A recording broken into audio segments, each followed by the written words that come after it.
نہ صرف ثواب عطا فرمائیں گے بلکہ میدان جنگ میں جتنے لوگ شریک کریں گے ان کو مال غنیمت میں سے حصہ ملے گا. عثمان تمہیں بھی اسی میں سے حصہ دیا جائے گا. یہ بھی ان کی خصوصیت کہ یہ ٹھہرے ہوئے اپنے گھر میں لیکن حضور کے حکم پر ٹھہرے, آپ صلی اللہ علیہ وسلم کی صاحبزادی کی دیکھ بھال کرنے کے لیے, لیکن پھر بھی بدری لوگوں میں شمار کیے گئے. بدری صحابہ کرام رضوان اللہ علیہم اجمعین, ان کی بھی بڑی خصوصیات ہیں, ان کے بھی بڑے احادیث کے اندر اہم باتیں آئی ہیں, ان میں ان کو شمار کیا گیا.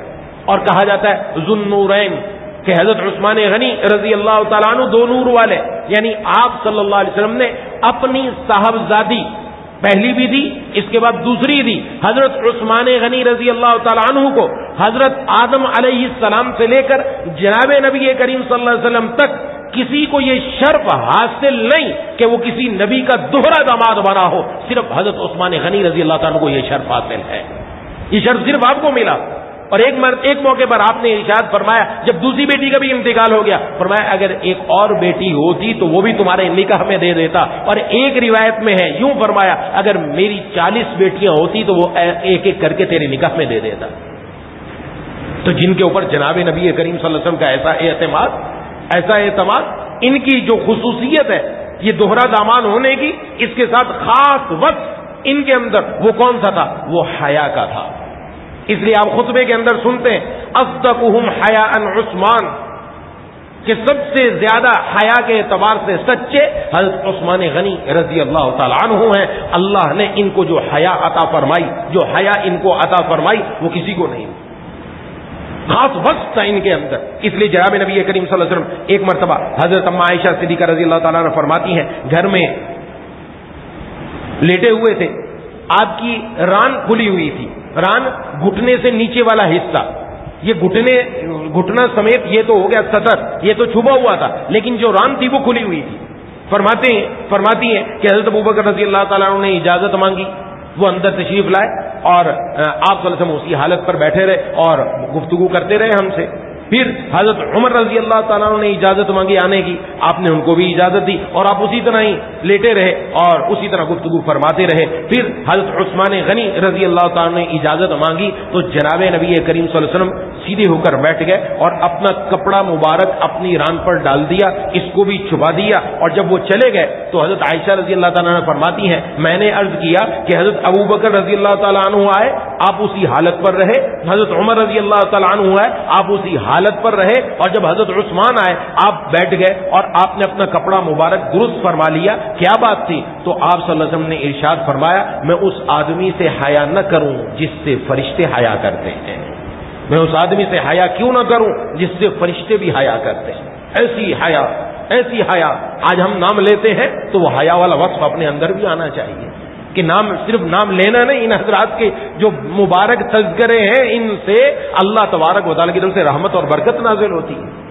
تو یہ تو احادیث ہیں, اور وہ جو جناب نبی کریم صلی اللہ علیہ وسلم کی زبان نبوت سے نکلے ہوئے جملے, کسی اور کی بات نہیں ہو رہی, اور آپ صلی اللہ علیہ وسلم کی زبان نبوت سے سوائے وحی کے کچھ نہیں نکلتا, تو آپ یہ ارشاد فرما رہے ہیں کس کے بارے میں؟ حضرت عثمان غنی رضی اللہ تعالیٰ عنہ کے بارے میں, کہ ان کو اللہ تبارک و تعالیٰ نے یہ شرف بھی عطا فرمایا کہ یہ ان کے اندر جو سب سے بڑی بات تھی وہ حیا تھی, کہ ان کے اندر حیا کا وقت ایسا تھا کہ جناب نبی کریم صلی اللہ علیہ وسلم نے اس پر ارشاد فرمایا. اور ایک حدیث میں ارشاد فرمایا جناب نبی کریم صلی اللہ علیہ وسلم نے ہر نبی کا ایک دوست ہوتا ہے, فرمایا میرا دوست جنت میں حضرت عثمان رضی اللہ تعالیٰ عنہ ہوں گے.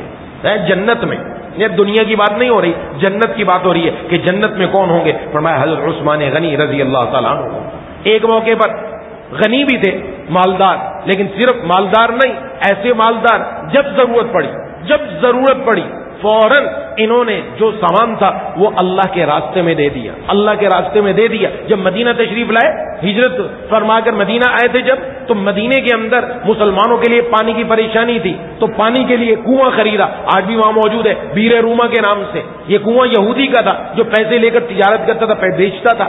تو آپ نے اس سے خریدا, اس نے پورا نہیں بیچا, آدھا بیچا 12,000 درہم کا. 12,000 درہم بڑی بات رکھتے ہیں, 12,000 درہم کا بیچا, آدھا بیچا کہ آدھا آپ کا آدھا میرا, ایک دن آپ پانی بھریں گے, ایک دن میں بیچوں گا پانی اور پیسے لوں گا. تو آپ نے تو اجازت دے دی کہ جو آج میرا دن ہے تمام مسلمان آگے پانی بھریں، اور مسلمان آ کر پانی اتنا بھرتے 2 دن کے لیے کافی ہوتا. یہودی بیٹھ کر مکھیاں مارتا، بیٹھا رہتا، کوئی بھی نہیں آ رہا پانی لینے کے لیے. جب اس نے کہا کاروبار ٹھپ ہو گیا، اب تو کوئی پانی لینے نہیں آتا، کہ دوسرا حصہ بھی مجھ سے خرید لو. 8000 درہم کا دوسرا حصہ خرید کر یہ پورا کا پورا کنواں مسلمانوں کے لیے وقف کر دیا. سبحان اللہ. اور ایسے نہیں ہے، یہ جب ان کو خلافت بھی ملی ہے، خلافت ملی، اور خلافت ملنے پر جناب نبی کریم صلی اللہ علیہ وسلم نے کیا ارشاد فرمایا علیکم بسنتی وسنت الخلفاء الراشدین المہدیین. یہ خلفاء راشدین کی بڑی خصوصیت ہے. فرمایا تم میری سنت کو لازم پکڑو، اور خلفاء راشدین جو ہدایت یافتہ ہیں ان کی سنت کو لازم پکڑو. کہ حضرات خلفاء راشدین کی سنت کو بھی امت پر لازم کر دیا کہ تم نے ان کی سنت کو بھی اپنی زندگی کے اندر لانا ہے، ان کے طریقے کو بھی اپنی زندگی کے اندر لانا ہے. یہ جو بات پر کہتے وہ بات تمہارے لیے حیثیت رکھتی ہے، دین کی حیثیت رکھتی ہے، اس کو اپنے اندر لے کر آنا ہے. کہ معمولی شخصیات نہیں ہے. لیکن اس وقت بھی ایسا نہیں تھا کہ اب دولت پہلے بھی بہت تھی، اب آ گئی، اب اور ہوں گے، ایسا نہیں ہے. ایک غزوے کے موقع پر جناب نبی کریم صلی اللہ علیہ وسلم نے ترغیب دی کہ لشکر کو ضرورت ہے لہذا مال دیا جائے. حضرت عثمان غنی رضی اللہ تعالیٰ کھڑے ہوئے، کہا جی 100 اونٹ پورے ساز و سامان کے ساتھ میں نے اللہ کے راستے میں دے دیے. آپ نے دوبارہ ترغیب دی، دوبارہ کھڑے ہوئے، کہا جی 200 اونٹ اللہ کے راستے میں ساز و سامان کے دے دیے. پھر آپ نے ترغیب دی، پھر کھڑے ہوئے اور کہا 300 اونٹ اللہ کے راستے میں ساز و سامان کے دے دیے. سبحان اللہ. ایک مجلس میں 600 اونٹ مانا رکھتا ہے، 600 اونٹ ساز و سامان کے دے دیے. اس وقت جناب نبی کریم صلی اللہ علیہ وسلم نے ارشاد فرمایا کہ عثمان آج کے بعد کوئی بھی عمل نہ بھی کرے تو بھی اس کو کوئی نقصان نہیں، اس نے بڑا سودا کر لیا ہے. کن کے بارے میں فرمایا جا رہا ہے؟ حضرت عثمان غنی رضی اللہ تعالیٰ عنہ کے بارے میں فرمایا جا رہا ہے. اس لیے ایسے موقعوں پر عموماً بہت سارے لوگ، چونکہ سوشل میڈیا کا دور ہے، مختلف قسم کی پوسٹیں، مختلف قسم کی باتیں، میں بارہا عرض کرتا رہا ہوں، حدیث کی کتاب سے چاہیے، سوشل میڈیا سے نہیں چاہیے، فیس بک سے نہیں چاہیے، واٹس ایپ سے نہیں چاہیے، ہمیں نہ ہی یوٹیوب سے چاہیے کہ ہم نے کسی کو بھی کھولا اور سن لیا. اپنے ہمیشہ ذہن میں رکھیں دین مستند طریقوں سے ہم تک پہنچا، اسی مستند واسطے کو اختیار کر کے آپ دین کو پڑھنا چاہتے ہیں ہم سے پوچھیں، ہم آپ کو بتائیں گے آپ اس کو پڑھیں، اس کو پڑھیں، آپ پڑھ کر دیکھیں، پتہ چلے گا ان حضرات کے بارے میں اللہ کا فرمان کیا ہے اور جناب نبی کریم صلی اللہ علیہ وسلم کا فرمان کیا ہے. پڑھنا ہے تو ان حضرات کو پڑھیں. ان سیرت خلفاء راشدین الگ الگ موجود ہیں، ان کو پڑھا جائے. اور واقعتاً جو کچھ لکھا وہ قرآن و حدیث سے لکھا، لیکن آج تاریخی روایات لے کر ان حضرات پر اعتراض کیا جاتا ہے. اس لیے ایک بات تو یہ ذہن میں رکھنا ضروری. دوسرا، اس وقت جو سب سے اہم بات جو اٹھی ہوئی ہے وہ قرآن کریم کے حوالے سے، سویڈن کے اندر عید الاضحیٰ والے دن اس حکومت کی سرپرستی میں پولیس کی اس کے اندر ایک آدمی نے نعوذ باللہ قرآن کریم کو شہید کیا. الحمدللہ مسلمانوں نے اپنی غیرت کا ثبوت دیا. ہر مسلمان کا اللہ سے تعلق، جناب نبی کریم صلی اللہ علیہ وسلم سے تعلق، قرآن سے جو تعلق ہے، اس تعلق کو ہمارے دلوں سے وہ ختم کرنا چاہتے ہیں. چیک کرتے ہیں مختلف موقعوں پر ان کے دلوں میں ایمان کتنا باقی ہے، ہم مزید کتنے قدم اور بڑھا سکتے ہیں، کتنے سٹیپ اور لیں کہ جس سے ان کے دلوں سے ایمان نکل جائے. اللہ کا فضل الحمدللہ، ہمیں اللہ نے ان مسلمانوں میں رکھا کہ جن کے دلوں میں تکلیف پہنچی، اس واقعے سے دلوں کو تکلیف پہنچی اور حقیقتاً پہنچی. الحمدللہ اللہ تبارک و تعالی مسلمانوں کی اس ایمانی کیفیت کو قیامت تک باقی رکھے. اور یہ باقی رکھنا ہماری ذمہ داری ہے. صرف یہ نہیں کہ واٹس ایپ پر، فیس بک پر، سوشل میڈیا پر ہم نے اپنی طرف سے مذمت کر دی، بات ختم ہو گئی. یہاں بات ختم نہیں ہوئی، قدم مزید آگے اور بڑھانا ہے. نمبر 1، جہاں تک ہو سکے اس کی مذمت کی جائے، یہ ہماری ذمہ داری. ہم اپنا کام کریں، حکمرانوں کے ذمہ جو کام ہے ان کو اس طرف متوجہ کیا جائے، وہ کام کریں. ہماری ذمہ داری، ہم میں سے ہر فرد کی ذمہ داری. نمبر 1، جہاں تک آپ کا میڈیا کے اوپر، آپ کا سوشل میڈیا پر جہاں تک تعلق ہے، اپنے کو قرآن کریم سے وابستہ دکھائیں اور بتائیں کہ اس کی مذمت، یہ جو کام کیا گیا ہم اس کی مذمت کرتے ہیں اور اس کو کسی طور پر قبول کرنے کے لیے تیار نہیں. جان جا سکتی ہے لیکن رب کے قرآن پر انشاءاللہ کبھی حرف نہیں آنے دیں گے انشاءاللہ. ہر آدمی ہم میں سے، ہر بچہ ہم میں سے، ہر مسلمان ہم میں سے حافظ قرآن تو نہیں بن سکتا لیکن محافظ قرآن ضرور بن سکتا ہے. اس لیے محافظ قرآن بنے گے انشاءاللہ. اور محافظ قرآن بننے کے لیے میرا اور آپ کا تعلق قرآن سے مضبوط ہونا چاہیے. میں اور آپ اپنا تعلق قرآن سے مضبوط کریں. اگر میرا اور آپ کا تعلق ڈھیلا ڈھالا ہے تو پھر اگلی نسل سے کوئی توقع نہ رکھے کہ وہ تعلق مضبوط ہوگا ان کا. وہ ہمیں دیکھ رہے ہیں، ہم اپنا تعلق قرآن سے مضبوط کریں. ڈھیلا ڈھالا نہ ہو. مضبوط کیسے تعلق ہوگا؟ کہ روز رب کے قرآن کی تلاوت مساجد میں بھی ہو، گھروں میں بھی ہو، دکانوں پر بھی ہو، جہاں ہو، روز اللہ کے قرآن کی تلاوت جب ہوگی رب کے قرآن سے تعلق بھی مضبوط ہوگا. ہمارے بچے بھی دیکھیں گے، وہ بھی رب کے قرآن سے اپنے تعلق کو مضبوط کریں گے انشاءاللہ. ایک اس بات کا اہتمام کہ ہم میں سے ہر ساتھی انشاءاللہ آج سے پکا عہد کرے کہ ہماری ذمہ داری بنتی ہے ہم اس رب کے قرآن کو ضرور پڑھیں گے انشاءاللہ. جو پڑھنا جانتے ضرور پڑھیں، پڑھنا نہیں جانتے کم از کم روز ایک پارے کی تلاوت تو سن سکتے ہیں. سن لے قرآن کریم کی تلاوت کہ میرے کان میں قرآن کی تلاوت تو روز پڑھے. اس سے دل کے اندر جتنی چیزیں ہیں، دل کے اندر جتنی اللہ کی نافرمانیاں اور دل کے اندر جو شیطانی وساوس اور دل کے اندر جو گناہوں کی چیزیں اور جو دل کے اندر گناہوں کے داغ اور میل وہ ہٹتا چلا جائے گا اور دل صاف ستھرا ہوتا چلا جائے گا انشاءاللہ. اس کا اہتمام. اور اپنے بچوں کو بھی قرآن سے جوڑیں. ضرورت ہے، بڑی اہم ضرورت ہے، بڑی اہم ضرورت. اپنی نسلوں کو قرآن سے وابستہ کریں. قرآن کریم ضرور پڑھوائیں، قرآن کریم ضرور پڑھوائیں. حافظ قرآن بن سکتا ہے بچہ، بچے میں صلاحیت ہے، ضرور حافظ بنوائیں. اگر صلاحیت نہیں بچے کے اندر کم از کم ناظرہ قرآن تجوید سے تو پڑھوائیں کہ بچہ قرآن پڑھے. ہمیں سن کر دل میں ٹھنڈک بڑھ جائے کہ بچے نے کیسا قرآن پڑھا. ہاں بیٹا پڑھو، ماں بھی کہے، باپ بھی کہے. عرب کے اندر یہ رواج ہے. عرب کے اندر آج تک الحمدللہ انہوں نے قرآن سے اپنا رشتہ مضبوطی سے جوڑ رکھا ہے. اور ایسا جوڑ رکھا ہے گھر میں والد جس لہجے میں رب کے قرآن کی تلاوت کرتا ہے، ایک آیت والد نے تلاوت کی، ایک آیت والدہ نے تلاوت کی، ایک آیت بیٹے نے تلاوت کی، ایک آیت بیٹی نے تلاوت کی. یہ سب تلاوت کرتے جا رہے ہیں لیکن قرآن کریم کے پڑھنے کے اندر کوئی فرق نہیں آ رہا. سب کا لب و لہجہ وہ عرب والا، وہ تجوید والا کہ اس کو دیکھ کر اس گھر میں رب کی رحمت نازل نہیں ہوگی. آج نعوذ باللہ گانوں کے اوپر شاعری کے اوپر مقابلے ہوتے ہیں. بچے آپس میں گانوں کا مقابلہ کرتے ہیں. عید کے موقع پر، مختلف تہواروں کے موقع پر بیٹھ جاتے ہیں اور آپس میں کزن مل کر کہ شعر و شاعری ہو رہی ہے، گانے سنائے جا رہے ہیں کہ جس طرف پر میرا گانا ختم ہوا گیا تو گانا سنانا. اعوذ باللہ. ایسا کیوں نہیں مقابلہ ہوتا گھروں میں مسلمانوں کے کہ جہاں میرے رب کے قرآن کی تلاوت میں ختم کرنا ہو تم وہ آیت پڑھو جو اس حرف پر ختم ہو رہی ہے. یہ کیوں نہیں ہو سکتا؟ یہ نہیں ہو سکتا. کم از کم قرآن کی جو چھوٹی چھوٹی صورتیں ہیں، اہم صورتیں، سورہ یاسین، سورہ رحمان، سورہ واقعہ، سورہ ملک، وہ ہمارے بچوں کو یاد ہو کہ سب بیٹھ کر گھر میں پڑھے. دیکھیں گھر کے اندر فضا کیسی قائم ہوتی ہے، رب کی رحمتوں کا نزول کیسا ہوتا ہے. آج ہم سے بھی شکوہ ہے، ہم نے رب کے قرآن سے وہ تعلق مضبوط نہیں رکھا، ورنہ ان ظالموں کی ضرورت نہیں ہوتی. اس کو پتہ چلتا کہ آج اگر میں نے یہ جرت کرنی ہے فوراً کوئی ہاتھ میری گردن کی طرف بڑھے گا اور تب تک نہیں چھوٹے گا جب تک یہ بندہ مر نہیں جائے، جب تک یہ دنیا سے چلا نہ جائے.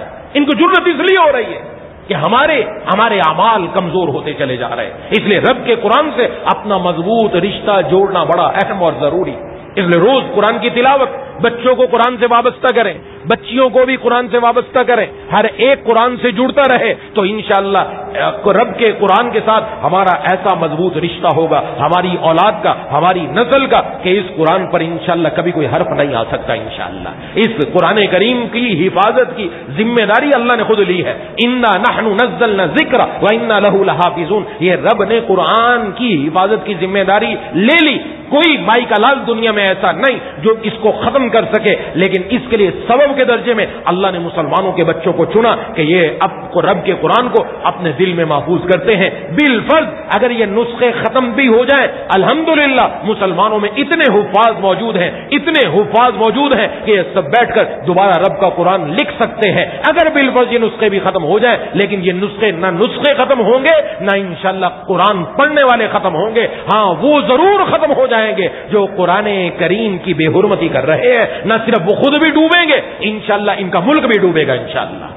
اس لیے یہ بھی ضرورت ہے ان کی مصنوعات کا بائیکاٹ کیا جائے۔ بہت ساری مصنوعات ہمارے اندر چل رہی ہیں، خواتین کے اندر خاص طور پر یہ خواتین کے اندر میک اپ کا سامان، یہ ان کی کمپنیوں کا مختلف وہ ہمارے اندر چل رہا ہے، اور بہت ساری خواتین اس کا کاروبار بھی کرتی ہیں اور وہ اسی کمپنی کا کاروبار کرتی ہیں۔ اس کا بائیکاٹ بالکل کیا جائے۔ یہ ہماری قرآن کریم سے تعلق اور غیرت کا تقاضا ہے کہ ہم اس ملک کی تمام مصنوعات کا بائیکاٹ بھی کریں اور جہاں تک ہو سکے اپنی طرف سے بات بھی پہنچائیں۔ دعا ہے اللہ تعالیٰ مجھے اور آپ کو ان باتوں کو صحیح طور پر سمجھنے کی، اس پر عمل کرنے کی توفیق عطا فرمائے۔ وآخر دعوانا ان الحمد للہ رب العالمین۔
جتنے بھی ہمارے سب کی فرما لیجیے۔ شبیر بھائی کی اہمیت ہے، ابھی 2 دن پہلے انتقال ہو گیا۔ اس طریقے سے بھائی عبد الرحمان اور بھائی حبیب الرحمان کے 2 بھائی کا بھی انتقال ہو گیا۔ یہ نتیجہ ان سب کی معافیت فرما لیجیے، یا ان سب کی قبروں کو دور سے منور فرما لیجیے، جنت الفردوس میں جگہ عطا فرما لیجیے، قبر کو جنت کے باغوں میں ایک باغ بنا لیجیے، یا سب کو نمائے والدائے ہاتھ میں عطا فرما لیجیے، کریم ان کے پسماندگان کو صبر جمیل عطا فرما لیجیے، ان سب کی اولادوں کو یا اللہ نیک بنا کر ان کے صدقہ جاریہ بنا لیجیے۔ کریم ہم سب کو بھی اپنے سے بیٹھے بہت سی تیاری کرنے کی توفیق عطا فرما لیجیے۔ کریم ہم میں سے جو بیمار ہے، گھروں میں جو بیمار ہے، دوستوں احباب میں جو بیمار ہے، جنہوں نے بیماروں کے لیے دعا کے لیے کہا کہنا چاہتے تھے نہیں کر سکے، جو امید رکھتے ہیں پیغام پہنچانا پہنچ سکا، سب کو شفائے کاملہ عاجلہ مستمر عطا فرما دیجیے۔ جو مقروض ہے ان کو قرضوں سے رہائی نصیب فرما دیجیے، یا جو بے روزگار ہے وہ حلال رزق والا روزگار عطا فرما دیجیے، جن کو حلال روزگار میسر ہے ان کی برکت عطا فرما دیجیے۔ ہمیں اپنے والدین کی قدر کرنے کی توفیق عطا فرما، والدین کے ہاتھ کو درد تکلیف بیماری پریشانی کو دور فرما۔ ہماری اولاد کو ہماری آنکھوں کی ٹھنڈک بنا، ہمیں اپنے والدین کی آنکھوں کی ٹھنڈک بنا۔ والدین دونوں سیکھتا ہے، ہم کسی کو یہ سیکھتا ہے، یا تو آپ کی مدد کر کے اللہ ان کی آنکھوں کی ٹھنڈک بنا دیجیے، لیکن ان کے ہاتھ کو درد تکلیف بیماری پریشانی دور فرما دیجیے۔ ایسا کیا جو مقروض ہے اس کو قرضوں سے رہائی نصیب فرما دیجیے، جو بے روزگار ہے اس کو حلال برکت والا روزگار عطا فرما دیجیے، جس کو حلال روزگار میسر ہے اس کی روزی حکومت عطا فرما۔ ترقی کے اندر اعتراض عطا فرما، یا ہم سب کو جہنم کے عذاب سے محفوظ فرما، یا اللہ جہنم کی گرمی سے ہم سب کی حفاظت فرما، یا اللہ قبر میں بھی یا اللہ جہنم کی گرمی سے حفاظت فرما کر جنت کی طرف کھڑکی کھلوا دیجیے گا، اور ایسے اعمال کرنے کی توفیق عطا فرما۔ اے الہی ہے قرآن سلم سلیم، ہمیں سلیم اپنے سلیم عطا فرما، اپنے سلیم پر فضل عظیم عطا فرما، اور الہی سلام کی اعلیٰ سلام کی ایمان کی تعلیم رکھیے، سلام کی اعلیٰ سلام کی ایمان کے ساتھ سے اٹھائیے، رفیق القلب رفیق المزاج حدیث و ثواب بنا دیجیے، حاضرین کے اندر شہیدوں کی شرط وقت سے ہم سب کی حفاظت فرما دیجیے، بولے کریم اعلیٰ جتنے حاضرین مختلف موجود ہم سب کے دلوں میں جتنی جائز پہنچائے بات اپنے فضل سے پوری فرما دیجیے۔ اللهم كل خير لكل مسلم ومسلمة، اللهم ارحم أمة محمد صلى الله عليه وسلم، ربنا لا تجعلنا فتنة للقوم الظالمين ونجنا برحمتك من القوم الكافرين، ربنا تقبل منا إنك أنت السميع العليم وتب علينا إنك أنت التواب الرحيم، صلى الله على سيدنا محمد وعلى آله وأصحابه أجمعين برحمتك يا أرحم الراحمين، آمين يا رب العالمين۔